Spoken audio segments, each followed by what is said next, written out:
सारे विदेशी मेहमान आते हैं। तो क्यों आते हैं यहाँ? एक्चुअली योगा सेंटर, वर्ल्ड को योगा देने वाला ऋषिकेश शहर। यहाँ लगभग 2000 योगा की स्कूल है, इसलिए इसको योग नगरी भी कहते हैं, योग नगरी ऋषिकेश। आप लोगों ने पढ़ा होगा बहुत जगह, ट्रेन पे भी है ना।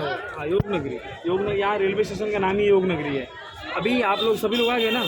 अभी आप लोग जिस जगह पे खड़े, इस आश्रम का नाम परमार्थ निकेतन, यहाँ के सबसे सुंदर आश्रमों में से एक। इसके जो स्वामी है चिदानंद महाराज जी, यहाँ पर बच्चों को शास्त्रों की शिक्षाएं दी जाती हैं। आप लोग कैलाश खेर को जानते हैं? कैलाश खेर, हाँ। उन्होंने भी यहीं से स्टडी किया है। यहाँ प्रतिदिन शाम को सुंदर गंगा आरती होती है। अगर आप लोग घर भी बैठे भजन कीर्तन का आनंद लेते होंगे, भगवत गीता, राम कथा, यहीं से लाइव प्रसारण होता है। यहाँ प्रतिदिन मॉर्निंग योगा, इवनिंग गंगा आरती विश्व प्रसिद्ध है। सामने शिव जी की बड़ी मूर्ति देख रहे हैं आप लोग? हाँ। 2013 में एक आपदा आई थी केदारनाथ में, और आप लोगों ने एक वीडियो देखा होगा, गंगा जी बह रही हैं और शिव जी के गले से होके जा रही हैं। देखा आपने वीडियो? ये वही पॉइंट है। अच्छा। उनके गले तक आई थी गंगा जी 2013 में। तो ये वाले शिव जी थे कि दूसरे? यही शिव जी थे, और शिव जी खंडित हो गए, मतलब आगे बह गई मूर्ति। फिर 2016 में प्रिंस चार्ल्स, यहाँ की गंगा आरती स्पेशल होती, प्रतिदिन कोई ना कोई विशिष्ट व्यक्ति भी आता देखने के लिए। तो प्रिंस चार्ल्स यहाँ आए तो उन्होंने एक नई मूर्ति उनके आने से पहले लगाई गई, क्योंकि गंगा आरती का प्लेस है, प्लेटफॉर्म देख रहे हैं ना, तो गंगा आरती के लिए आरक्षित रहता है। प्रतिदिन वहाँ गंगा आरती होती है। शिव जी के बिना गंगा आरती भी अधूरी लगती थी, तो गंगा आरती के लिए फिर नई स्टैचू लगाई गई। 14 फीट ऊँची मूर्ति है भगवान शिव की। यहाँ पे विशालकाय हनुमान जी विराजमान है, जो सीना चीर के भगवान राम और माता सीता को दिखा रहे। फोटोज ले लीजिए, केवल गेट है। आप लोग टीवी फिल्में देखते हैं, रिश्ता क्या कहलाता है, 1000 में मेरी बहना है, गुड बाय इत्यादि फिल्मों की शूटिंग प्लेस भी यहाँ पे। प्रतिदिन यहाँ कोई न कोई क्षेत्रीय भाषा के लोग यहाँ शूटिंग चलते हैं। आज तो यूट्यूबर भी आ गए, तो कंटिन्यू चलता रहता है। यहाँ भी आप लोग फोटोज़ ले लीजिए। फिर हम अंदर आश्रम में जाएंगे, जहाँ कल्प वृक्ष, ग्लास टेम्पल, रुद्राक्ष छतरी, सारी चीज़ देखने के लिए। मैं तीर्थनगरी ऋषिकेश में प्रेम से बोले गंगे मैया की जय। देखिए, आप लोग ऋषिकेश में आए तो ऋषिकेश से मोस्टली आते क्यों लोग? योग साधना, गंगा आरती, गंगा स्नान के लिए, इस पवित्र गंगा नदी के किनारे। और ये गंगा नदी, ये हिमालय, यहाँ से 265 किलोमीटर दूर गंगोत्री गोमुख से निकलती है। आप लोग जाके आए गंगोत्री?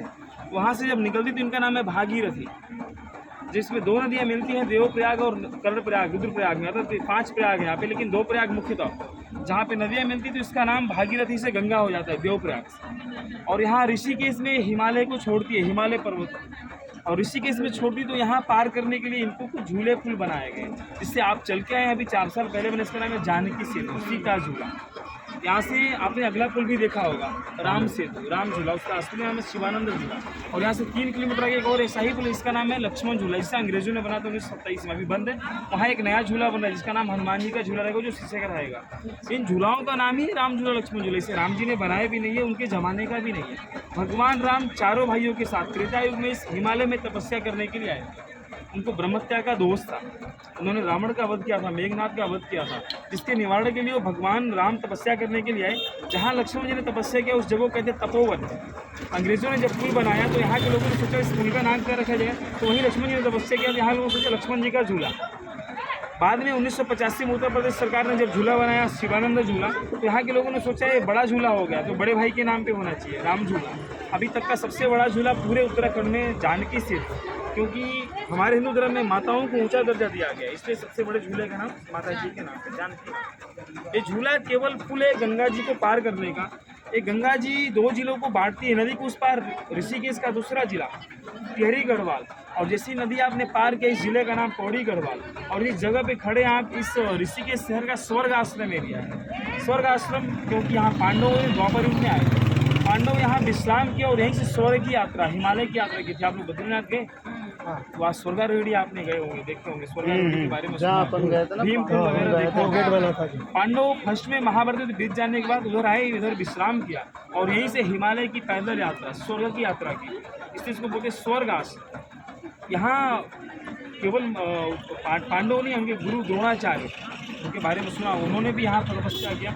विवेकानंद, डॉक्टर APJ अब्दुल कलाम, बहुत प्रमुख हस्तियाँ यहाँ और ऋषिकेश में गंगा के किनारे योग साधना की और अपने मंजिल को पाए। अभी आप लोग आए ऋषिकेश में तो उन चीज़ों को देखने के लिए आए हैं, उनके द्वारा बनाए गए आश्रमों, मंदिरों, मठों को देखने के लिए आए। इसमें यहाँ मुख्य जो है परमार्थ गीता भवन स्वर्ग आश्रम, इसके बारे में हम आपको वहीं पॉइंट टू पॉइंट बताएंगे, ठीक है ना। मेरा नाम है चंदन और आपका एक बार फिर से स्वागत है हमारे साथ। आइए आगे की यात्रा पे। हाँ, नहीं है त्रिवेणी संगम में प्रयागराज, जहाँ मैं बता रहा हूँ, वहाँ पे गंगा, यमुना, सरस्वती मिलती है। सरस्वती अदृश्य है, यमुना, गंगा को आप देख पाएंगे। यहाँ जो है त्रिवेणी घाट हमको जो पश्चिमी यूपी, हरियाणा, गुजरात, राजस्थान जो नियरेस्ट के लोग चलने के लिए हरिद्वार से और अर्पण करने के पिछले साल 3 करोड़ लोग आए केवल नीलकंठ मंदिर के लिए। 3 करोड़ लोग। यहाँ की जो प्रशासन है उसके भी हाथ पाँव फूल जाते हैं। ये जो रास्ते से जाए ना झूले से आप लोग केवल 1 वे किया जाता है। वो बोल बम का नारा लगाते चलते तो यहाँ के वो उनके फिर उनके भगवान का धुन ही होता है, दूसरा कुछ धुन नहीं होता। आइए आपको दिखाते हैं कल्पवृक्ष। अरे क्या बोल रहा हूँ, हाँ कल्पवृक्ष भैया वो रहता है ना वो विशाल भाई तो वो इंसान हवे का तो बारे में वो है ना, बताओ इनको। मैं बता दे रहा हूँ। ये जो सामने पेड़ देखना आप लोग जिसमें धागे बंधे हैं, हाँ रोली, ये वृक्ष है कल्प वृक्ष। और कल्प वृक्ष क्या है, समुद्र के मंथन से निकला हुआ छठे भाग में निकला था। ये 14 रत्नों में एक रत्न भी है। और हमारे हिंदू धर्म के अनुसार ऐसी आस्था, ऐसा विश्वास है जो भी मनुष्य इस पेड़ के सामने सच्चे मन से इस चीज़ को झुका के अपनी मनोकामनाओं को मांगते हैं, कल्पना करने से ही कल्पनाएं पूर्ण हो जाती है। इसलिए इसे कल्पना पूर्ति कल्प वृक्ष बोलते हैं। और ये पेड़ हमेशा जोड़े में आता है नर और नारी के साथ। इस पेड़ों की जो पत्तियां होती है 5 का ग्रुप बनाती है। दुर्लभ पेड़ है, धार्मिक पेड़ है, पूजनीय पेड़, कुछ चुनिंदा जगहों पे ही है। यहाँ भी एक आदमी इसकी बराबर देखभाल करते रहते हैं। इस पेड़ एक बार प्रणाम करेंगे, कुछ मनोकामनाएं हैं तो मांग भी सकते हैं। तो अंदर नहीं जा सकते। अंदर ही उनसे तो एक सूखी नदी खाली क्या करेंगे, पार्किंग बचाएंगे 50 रुपया 200 रुपया गाड़ी वाला ले लेगा, इधर ही पार्क कर देते हैं गाड़ी अपनी, घूम के आगे फट से चले जाएंगे। फिर बाढ़ आएगा बरसात के दिन में एकदम, आप लोग वीडियोस भी इसके पहले भी देखा होगा आप लोगों ने, गाड़ियाँ खड़े वो घूमने को गए हैं, बाढ़ आया गाड़ी तब तक बहा ले गया। बाढ़ आने मैंने बोला ना 30 मिनट्स लगता है केवल इधर आने में। इधर क्या होती है, बादल फटने की घटना होती है। जैसे पहाड़ है ना हिमालय, आपने भी देखा होगा बादल बिल्कुल पहाड़ों से टकरा के चले गए। तो जब बारिश की जो बादल रहते हैं उनसे टकराते हैं तो सारा पानी एक ही पास गिर जाता है। इसको बोलते हैं बादल फटना। बादल फटना मतलब पूरे पानी की जो मिनिमम वर्षा होती है ना अपने यहाँ, जैसे आप लोग इंदौर से तो एक एवरेज वर्षा है, कितनी वर्षा होगी तो ठीक है, तो उस एवरेज का मतलब पूरे क्षेत्र में जो बारिश होना है वो पानी इकट्ठा उसी प्लेस में गिरता है आसपास में 1-2 किलोमीटर के दायरे में। उस बारिश से भीषण तबाही होती है, लैंडस्लाइड, पहाड़ के जो पार्ट होते भी टूट के नीचे गिर जाते हैं। ऐसी घटनाएं कभी कभी हो जाती है। आइए आगे के टेम्पल्स को देखेंगे।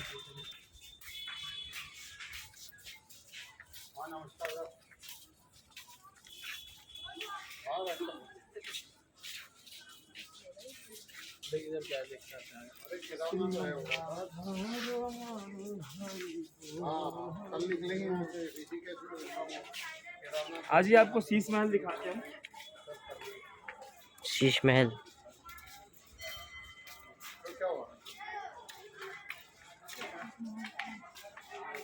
मैं आता हूँ ना, एक काम करता हूँ, मैं कल यहाँ से बैठूंगा।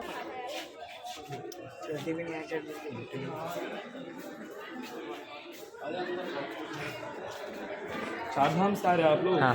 चारों धाम बहुत खूबसूरत नज़ारा होगा। हाँ, बहुत ज़्यादा खूबसूरत।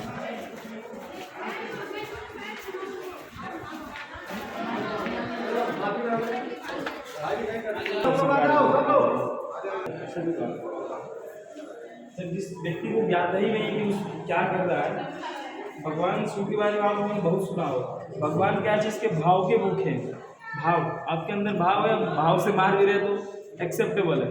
उन्होंने भस्मासुर का वरदान दिया। नहीं वो मतलब जनरली बातें कर रहे, पता नहीं जिसके अंदर हम आए। इसमें कुछ झांकियाँ लगी स्टार्टिंग में, इसमें सबरी के जूठे भी है। भगवान राम के लिए बेर चक चक करके रखा था उन्होंने सोचा हमारे कुटिया पे भगवान राम पधार रहे तो क्या दे खाने के लिए, जंगल से बेर कलेक्ट किया, लेकिन बेर कहीं प्रभु को खट्टे ना मिले, खुद ही चक चक करके रखा था।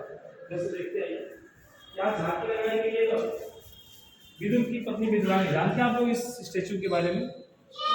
महाभारत आपने अगर पढ़ा होगा, टीवी पे देखा होगा, मैं बता देता हूँ 2 ही मिनट लगेगा।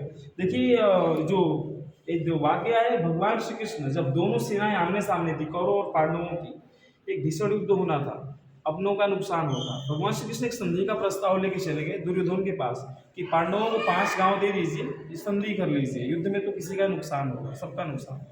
तो दुर्योधन बोला सुई के नोक के बराबर जमीन नहीं देंगे, 5 गांव तो बहुत बड़ी चीज़ है। भगवान श्री कृष्ण थोड़ा रुष्ट हुए, उसके यहाँ रुकना उचित नहीं समझे, अपने भक्त के घर चले गए, विदुर के घर। उनकी पत्नी उस समय स्नान कर रही थी, उन्होंने सुना भगवान श्री कृष्ण हमारे घर पे आ रहे, अपना आपा खो दिया, इतना भाव बना, उन्होंने आसन लगाया वो भी उल्टा रख दिया। देख पा रहे हैं आप लोग? और हमारे हिंदू धर्म में कोई भी व्यक्ति है, अतिथि देवो भव कहते हैं हम लोग। अतिथि देवता का स्वरूप है। उन्होंने कुछ ना कुछ खाने के लिए हम लोग भी देते हैं। उन्होंने दिया खाने के लिए केला, लेकिन वो भगवान की तरफ ही देख रही है और केले का छिलका दे रही है खाने के लिए, गुदा नीचे फेंक रहे हैं।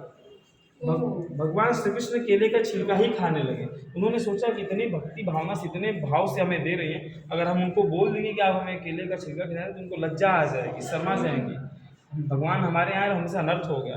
भगवान बिना रोके बिना टोके केले का छिलका ही खाने लगे। उसके बाद सुदामा जी लाइट अभी चला गया लग रहा है। ये भगवान विष्णु का वो स्वरूप है जो महाभारत में अर्जुन को दर्शन दिया था। तीनों लोग समाये थे इस स्वरूप में उनके, धरती आकाश पाताल पूरा। देखा ना, नदियां भी दिखेंगी आपको, पहाड़, विश्वरूप विराट स्वरूप दिखा रहा ना। और ये अर्जुन दर्शन कर रहे हैं। आप थोड़ा सा पास में देखेंगे ना, अभी लाइट नहीं है तो रिफ्लेक्शन की वजह से हजारों की संख्या में दिखेंगे, इधर के साइड उधर के साइड 1000। यहाँ पूरा ग्लास टेबल के कहते हम लोग अंदर आते तो हमारे पिक्चर्स इधर पीछे की साइड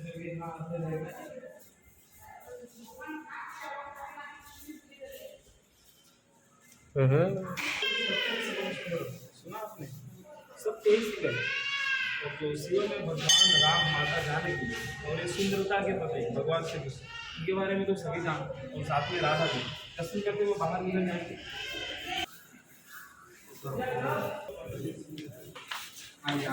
इसको पीपल का पेड़ है ना, लगभग 200-250 साल पुराना है। और ये पीपल का पेड़ किस यूज में था? अभी आप ये बिल्डिंगों के नीचे ये आश्रम था, गुरुकुल, जहाँ बच्चों को शास्त्रों की शिक्षा देती है। ब्रह्मा विष्णु महेश का स्वरूप मानते, पीपल बरगद पाकर।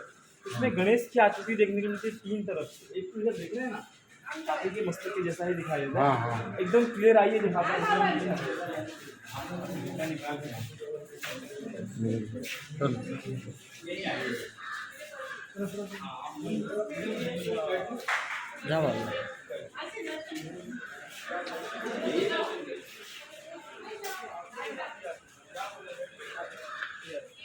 हाँ, कौन टाइप दिख रही है ना। रुकिए, मैं बता के इंडिकेट करता हूँ। कोई पास नहीं। हाँ, आग भी बंद है, मुंह नाक सब दिखाई देगा। ये मैंने बताया पीपल का पेड़ नेचुरली निकला है इनमें। गणेश जी पास में जाएंगे तो नहीं दिखेंगे, इसलिए इनका पूर्णतः स्थापना इधर बनाया गया श्री घूमतेश्वर गणेश जी महाराज के नाम से। एक बार आप सभी प्रणाम करेंगे, क्योंकि हमारे हिंदू धर्म में किसी मांगले किसी भी प्रकार से पैसा अवतार है मुख्य, लेकिन यहाँ 24 अवतारों को देखने को मिलेगा। और एक अवतार वो भी जो कलयुग में होना बाकी है, हम कल के अवतार। श्री कल की अवतार। आइए उनके स्टेचूज को देखते हैं, भगवान विष्णु के 24 अवतार। यहाँ से स्टार्ट करेंगे। श्री जगन्नाथ जी, तिरुपति बालाजी, नारद अवतार, श्री कपिल अवतार, परशुराम जी, राम अवतार, ये है भगवान विष्णु का कल की अवतार। अभी एक फिल्म भी आई है, आपने देखा होगा, सुना होगा, तो कल की। हाँ, कल की आई। देख लिया हम लोग जाके, काफी अच्छी फिल्म है। अगर आप भी घर जाए तो अवश्य देखिए। हाँ, ये नरसिंह अवतार। देखिए ये जो अवतार है ना, 24 अवतार है। उन अवतारों का वर्णन है जिन्होंने कुछ विशेष कार्य के लिए लिया था। इसे नरसिंह अवतार कुछ समय के लिए लिया था, लेकिन यहाँ पे वर्णन है। आइए, आप लोग MP से हैं ना? हाँ, हाँ, वहाँ भी भगवान अवतार लगाए गए। देखते आइए आप लोग।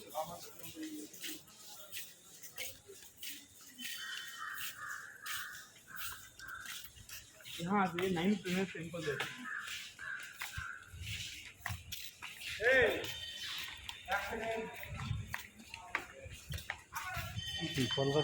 ये है राहु, जिनके सर के ऊपर का भाग है, सर के ऊपर का भाग राहु।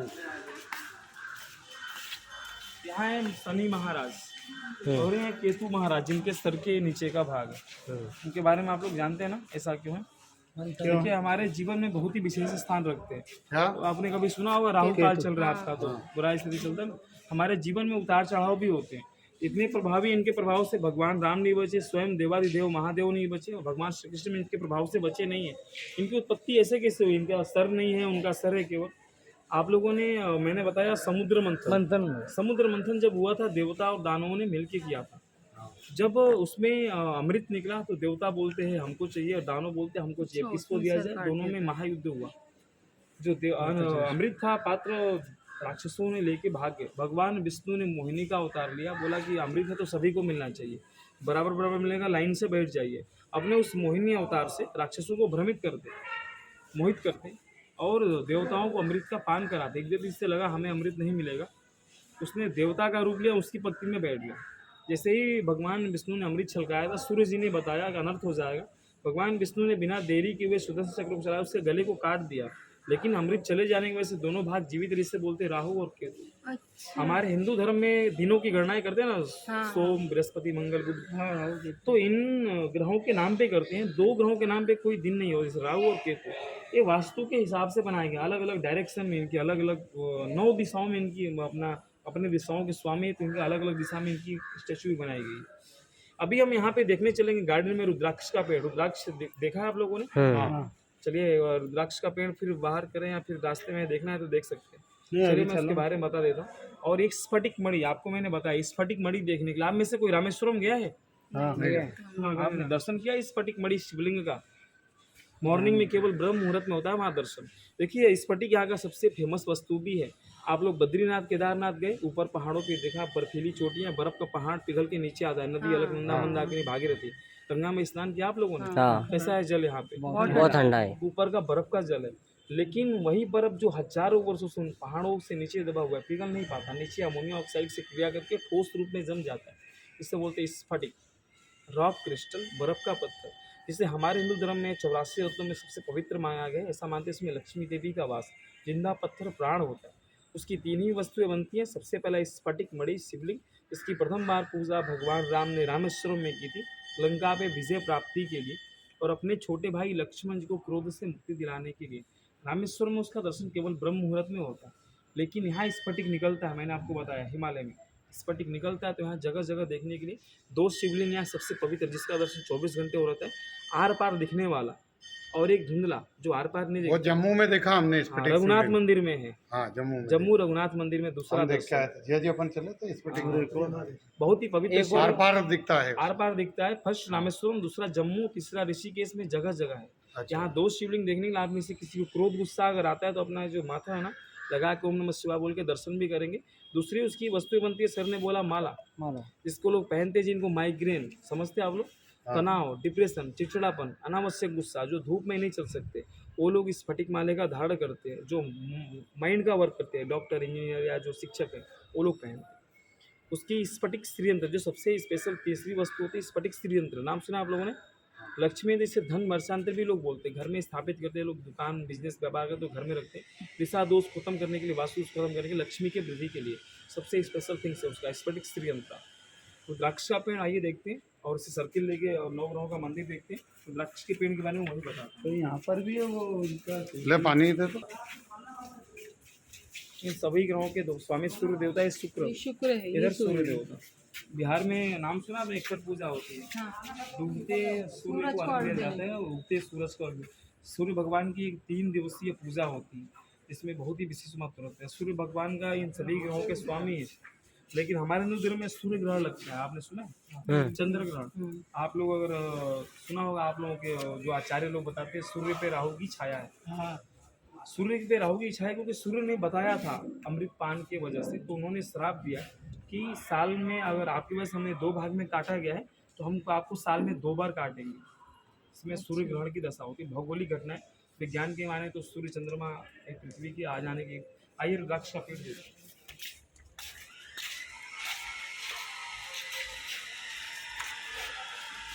रुद्राक्ष का पेड़ देखा आप लोगों ने ऊपर? ऊपर का भी ना, कोई नहीं बात, ऊपर मतलब बद्रीनाथ, केदारनाथ आप लोग गए थे। देखिए उत्तराखंड में आप लोग, उत्तराखंड में रुद्राक्ष, पहले रुद्राक्ष के बारे में समझ, रुद्राक्ष क्या होता है। रुद्राक्ष कहीं पेड़ों का कंपनी में नहीं बनाया जाता। रुद्राक्ष बैठ जाइए पहले रुद्राक्ष का पेड़ देख लीजिए, सामने पेड़ है रुद्राक्ष का, और सामने बैठे रुद्र। बैठ जाइए, मैं बता देता हूँ, बैठ जाइए, थोड़ा सा रेस्ट ले लीजिए, क्योंकि आपको इस चीज़ का आदत नहीं है लंबा, मेरे को प्रतिदिन का आदत है इस चीज़ से चलने की। देखिए आप लोग हैं अभी ये परमार्थ निकेतन आश्रम में। रुद्राक्ष, रुद्र माने शिव, रुद्राक्ष माने आंसू। आपने शिव महापुराण कथा सुना है?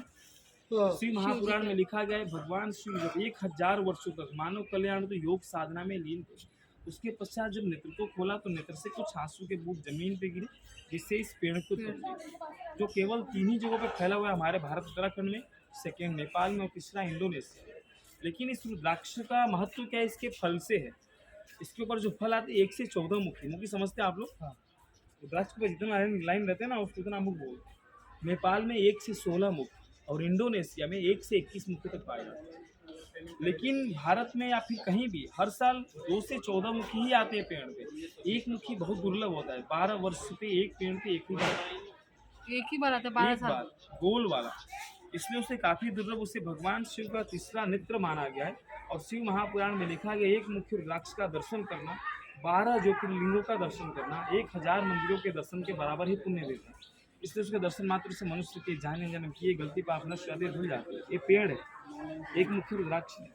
एक मुख्य रुद्राक्ष का दर्शन 3 जगह बोले। सबसे पहला पशुपतनाथ, काठमांडू नेपाल। गए आप लोग काठमांडू? नहीं गए। बद्रीनाथ, रास्ते में एक आश्रम मिला होगा जोशी मठ, आदिगुरु शंकराचार्य जी का, वहाँ पे दूसरा दर्शन। और तीसरा दर्शन ऋषिकेश में, जिसका अभी हमारे रास्ते में जाएंगे सरकार कराता है। निगम समझते हैं आप लोग? सरकार म्यूजियम है उसका, निगम का, निःशुल्क दर्शन कराता है। और एक मुख्य रुद्राक्ष अगर आप करोड़ों रुपया भी खर्चा करेंगे, ओरिजिनल एक मुख्य रुद्राक्ष ना कोई खरीद सकता है ना उसे कोई बेच सकता है, किसी की हैसियत नहीं है। भगवान शिव का तीसरा नेत्र 2 ही लोगों के पास था, व्यक्ति विशेष, एक इंदिरा गांधी और बाला साहब ठाकरे। उन लोगों के ही पास था जिन्हें नेपाल के राजा ने दिया था उपहार के स्वरूप। लेकिन उसके ऊपर एक काजू के शेप में आता है, चंद्र के आकार का, बाजार में बिकता है 1121 रुपये में एक मुट्ठी। आपने देखा होगा बहुत सारे लोग एक मुट्ठी उपलब्ध है हमारे यहाँ, वो काजू के शेप में रहता है। भगवान शिव के माथे पर चंद्रमा विराजमान रहता है, इसलिए लोग पहनते हैं। इसके ऊपर हर साल जो फल आता है पंचमुखी, और पंचमुखी का लोग दैनिक जीवन में 2 प्रकार से इस्तेमाल करते हैं। एक धार्मिक दृष्टिकोण से पहनते हैं गले में, बोलते काल उसका क्या करे जो भक्त हो बाहर काल का। तो रुद्राक्ष धारण करने से अकाल मृत्यु नहीं होती। आप लोग देखा सोने चांदी में लोग पहनते हैं, सिटीज में लोग जप करते हैं, मंदिरों में रखते हैं। लेकिन इसका दवाई में बहुत लंबा उपयोग है। ज्वाइंट पेन, जोड़ों का दर्द, heart problem, BP problem, sugar, cholesterol, diabetes है तो असली रुद्राक्ष लीजिए और शाम के समय तांबे या मिट्टी के बर्तन में डाल के रखिए भिगो करके।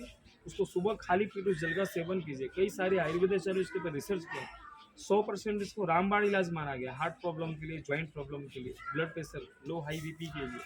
तो इसका बहुत ही महत्व होता है। यहाँ इसके ऊपर बड़े बड़े फल आते हैं, इतने बड़े बड़े। लेकिन जब आप बद्रीनाथ गए होंगे, हिमालय देखा होगा, वहाँ पे ऑक्सीजन का लेवल कम है तो पेड़ पौधों की हाइट थोड़ी कम होती है। वहाँ पे इतने छोटे छोटे रुद्राक्ष आते हैं, स्मॉल साइज के। लोग खेती करते हैं यहाँ पे। जितना छोटा रुद्राक्ष उतना ज़्यादा पावरफुल, उतना ज़्यादा स्ट्रॉन्ग माना जाता है। तो अभी हम आपको एक मुखी भी दिखाते हैं और 1.25 लाख रुद्राक्ष लगे हैं भगवान स्फटिक मणि महादेव के श्रृंगार के लिए। आर पार दिखने वाला शिवलिंग और एक धुंधला शिवलिंग जिससे अपना माथा लगा के ओम नमः शिवाय बोल पाएंगे। एक मुख्य रुद्राक्ष का दर्शन और यहाँ गवर्नमेंट एग्जीक्यूशन सेंटर, हिमालय की नेचुरल चीज़ें, यहाँ की जो प्राकृतिक खनिज संपदा है उसके बारे में जानकारी भी देता है निःशुल्क। वही देखते हैं और समझते हैं। एक मुट्ठी जो स्टैंड है ना, ऐसी गंगा आरती होती है शाम को। ये महाराज जी है स्वामी विवेकानंद सरस्वती जो इसकी प्रेसिडेंट है।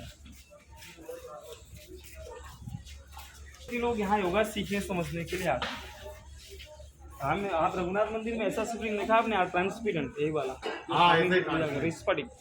यहाँ देखिए, यहाँ प्रतिदिन कोई ना कोई आता रहता है। कुछ पिक्चर्स लगे आप देख पाएंगे इधर। बिल्कुल भी अलाउड नहीं मोबाइल अंदर? अलाउड नहीं है दोस्त, फोन पे बात करना भी अलाउड नहीं है। अरे बाप, जो सामने मंदिर देख रहे हैं ना आप लोग, ऐसे तो हिमालय पर्वत की एक छोटी सी पर्वत श्रृंखला मणिकूट पर्वत के बेस पर। और भगवान शिव के बारे में आपने जानते होंगे, अभी जब आगे गए बद्रीनाथ से आगे जाएंगे तो कैलाश पर्वत भी है जहाँ भगवान शिव का निवास, उनका घर है। भगवान शिव अपने बारातियों के साथ बारात लेके निकले थे कैलाश पर्वत से, तो अपने बारातियों के साथ इस जगह पर विश्राम के थे जहाँ पे मंदिर देख रहे हैं आप। और इस उनके बाराती लोग कौन थे? भूत प्रेत। इसलिए इस मंदिर का नाम है भूतों के नाथ, ईश्वर महादेव, भूतों के स्वामी। इस मंदिर को कुछ लोग 13 मंजिला मंदिर भी कहते हैं। ऋषिकेश में 2 13 मंजिला मंदिर है, एक इधर और एक लक्ष्मण झूला में। यहाँ मंदिर पे कभी जाना हो तो 1.7 किलोमीटर की ट्रैक है, छोटी सी स्मॉलेस्ट ट्रैक, तो यहाँ से ट्रैक करके वहाँ जा सकते हैं। वहाँ शाम को 6 बजे बंद हो जाता है। शाम को 6 बंद हो जाने का रीज़न भूत प्रेत नहीं है, तो वहाँ पे लेपर्ड आ जाते हैं, हाथी वगैरह आ जाते हैं। जब आगे जाएंगे ना तो पूरा देखेंगे एरिया, यहाँ बिजली के जो शॉर्ट्स पतले वायर से कवर किया गया है। ये पूरा एरिया राजा जी नेशनल टाइगर रिजर्व पार्क, आपने पढ़ा होगा पुस्तकों में, उत्तराखंड के जो प्राणी उद्यान है इसके अंडर में आता है। अभी हम आपको चल रहे स्फटिक मणि और एक मुख्य रुद्राक्ष का दिखाएंगे। अगर कभी जाना होगा इस मंदिर पे तो इस मंदिर पे भी आप जा सकते हैं। नीलकंठ महादेव इसके पीछे आर पार दिखने वाले नहीं, अंदर आर पार दिखने वाले भी। तो आपको कुछ कहना होगा बाहर का स्फटिक ही है ना। अपना माथा जिसको गुस्सा क्रोध आता है वही लगाएं। बाकी तो दर्शन करेंगे ऊपर देख रहे हैं दीवारों पे। नहीं लगाऊंगी गुस्सा जितना मत करो।